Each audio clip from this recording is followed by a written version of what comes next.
If you ever hear like a dripping sound coming from the wash machine, make sure that you check it, because this is the dining room and this is the floor. I don't think you can see it, but it is completely wavy. You can see that it's turning black there. It's actually sinking in a little bit. There's a damp spot there.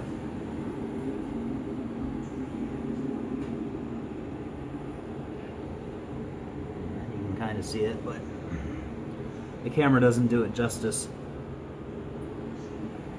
But yeah, the laundry room is right on this side of the wall, and it's probably been leaking for about a month, and it's caused all this destruction to the floor.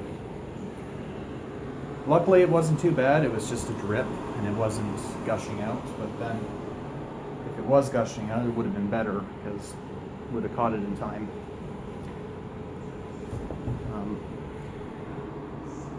Yeah.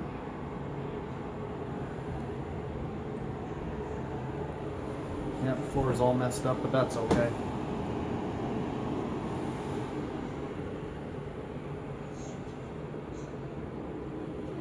To take this washing machine apart, you got to pull it out from the wall. Don't pull it out too far. You don't have to disconnect anything. Just get it out far enough so you can get access at it. In order to determine where it's leaking, we start from the bottom up. Normally, in most cases, it always leaks at the bottom portion. Normally the water pump or the this flex drain hose is usually the culprit. So you take this screw out, that screw there, and you pull up on this cover and it pops right out. And then you can look inside and see where it's leaking. If you don't see anything physically leaking on the bottom, then you work your way to the top. Just a side note, these are inspection covers. So you would pop these off by simply grabbing hold and just popping it off like that. And it allows you to kind of get a view inside there. You take out those two screws, and then over here you take out those two screws, and then this slides off. It comes towards you and then lifts off. On the front of the washing machine, there isn't really a model number to indicate what kind it is. Sometimes they're clever and they hide it in the door. In this case, the bastards put it on the back. This is the model number of the wash machine. It's located on the back left-hand side. The problem that we're having today is the valve. This is, I believe, to be a steam valve of some sort. It's been leaking for some time. It's leaking from this valve here. You can see the water calcium buildup. And it's been dripping on top of the drum down inside here. You can see where it's all corroded. It took a couple days for the part to come in, so what I did was I grabbed a funnel, anchored it to one of the mounting holes, and I took the inspection cap off the back here. There's a little plastic cap. I popped that off and ran the hose down and inside the wall. So that way they didn't have to keep emptying a bucket every now and again. For the most part, it's pretty dry in here. So what we need to do is we need to turn the water off, which it's already been off. These are about 60 years old, and we didn't want to touch them, so we turned the ones off downstairs. So what we need to do is we need to remove the hose clamp here and the hose clamp that goes right down inside here. Right there. We're going to slip this off and we're going to put the new part in. I'll leave a link in the description on where you can get this part, because different vendors sell separate parts. So when you look around online for a part for this unit, sometimes you'll only get this piece, but not this piece. These are actually two separate pieces. And the hoses are separate, which kind of sucks, but luckily on Amazon, I was able to get the part. They call it assembly hose, but they don't explain what its purpose is. The purpose of this part is it's used to steam your clothes. The hot water goes through that valve on the back there, and it goes through that valve, through the hose, into that plastic adapter, which has a little check ball. It goes through the detergent tray, and then steam cleans your clothes. Since most places use hard water and it's not really treated, a lot of calcium buildup will occur in the rubber hoses. With this washing machine, there was lots of calcium buildup right at the collar of the plastic valve, which caused the black rubber hose to bulge, almost to the point of exploding.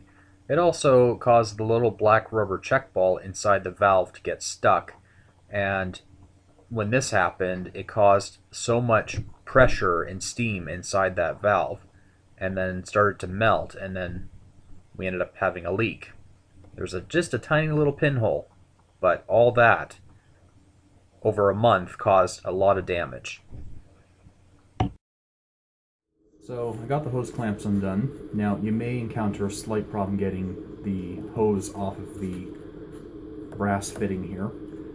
To get it off, normally you could just use a razor blade and it will just pop right off, or you can try to get a screwdriver underneath that and just try to push it back.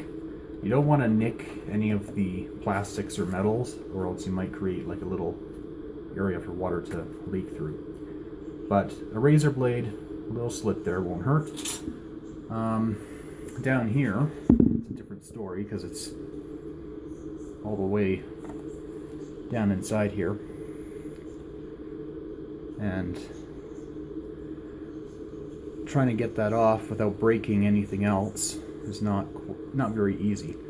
But I think what I'll do, I'll just snip the hose off right here and then just cut like a little split, and then yeah, don't want to cause any more problems than there already are.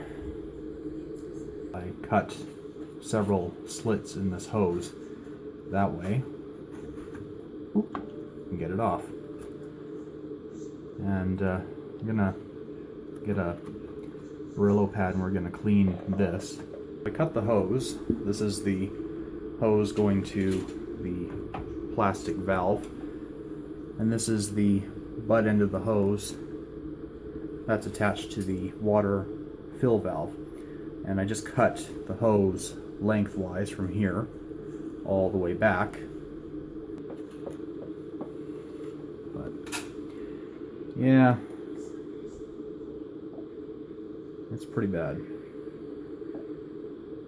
It's out though. There isn't really much holding it in.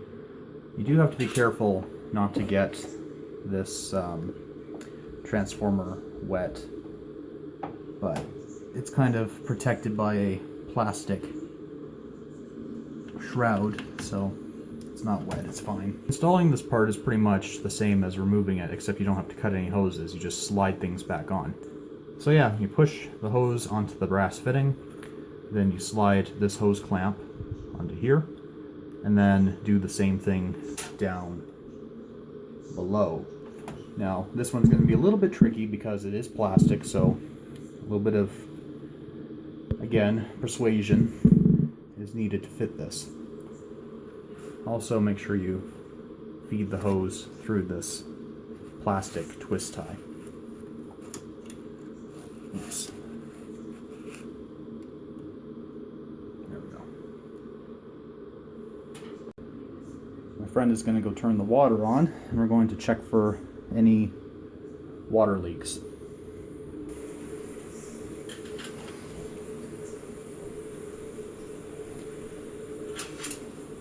So far so good. Any leaks? Nope, I don't see anything. But we won't know for sure until we start it up and run like a load in it. But so far there doesn't appear to be any leaks. Checking the hoses on the back, there's nothing coming down. Now it is wet down here just because I had to undo that hose from up top and didn't really think about putting anything down here to catch the water. You can hear the water filling.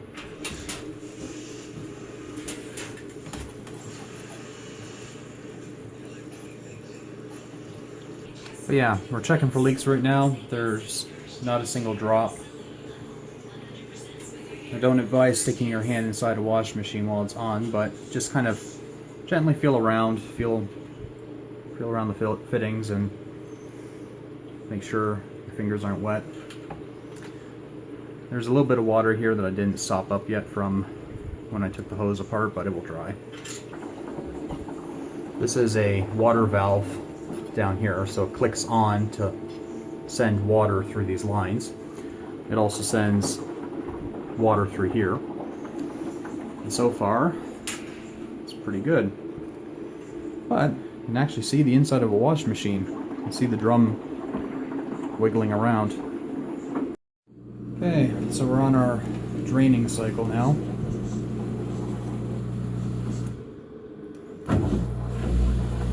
And so far we have no leaks. It's cool how this works. It's like a car suspension. Got those little springs in there, and underneath is a couple of shock absorbers. It's kind of funny, my Cadillac used to bounce like that when it had the bad shocks on it. Ass end would be bouncing all over the road.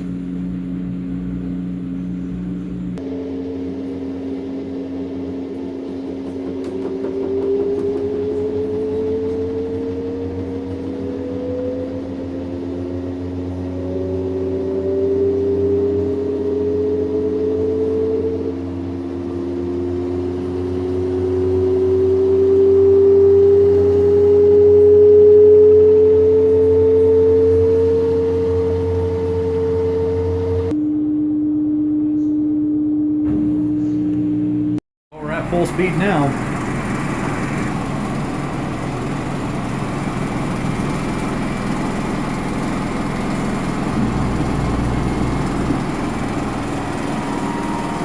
Can't hear you, wash machine's on.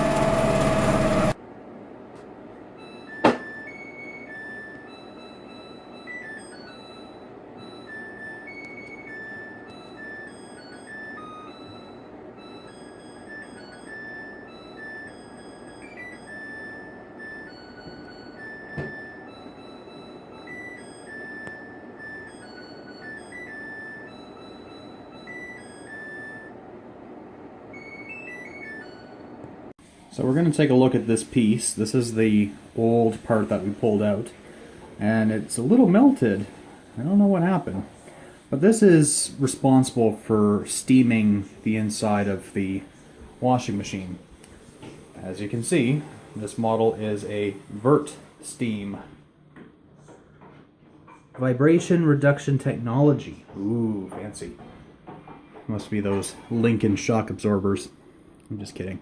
Anyway, so this is a valve, and there's a little check valve inside there, and I think because the water is hard, it's not soft, it caused the valve to get stuck in the closed position. So that was inside the little valve thing here. Oh yeah. You see, this is so cheaply made. This plastic has been getting really, really hot, and it's been melting for a long time. just to the point where it started to leak. And this is exactly where it's leaking from, right there. And I don't know what this is, but it's a hard substance of some kind. It also weakened the rubber hose, so there's no way this can be reused again. And it just gets much, much worse as you go along. This is all melted plastic. It's been completely melted, and it almost looks like white Elmer's glue. And that's the little check ball that's supposed to open to let the water in. This is the model number. I took a steady shot with the camera, and I will also leave a link to the part that I had purchased off Amazon. It comes with the entire hose and clamps and everything.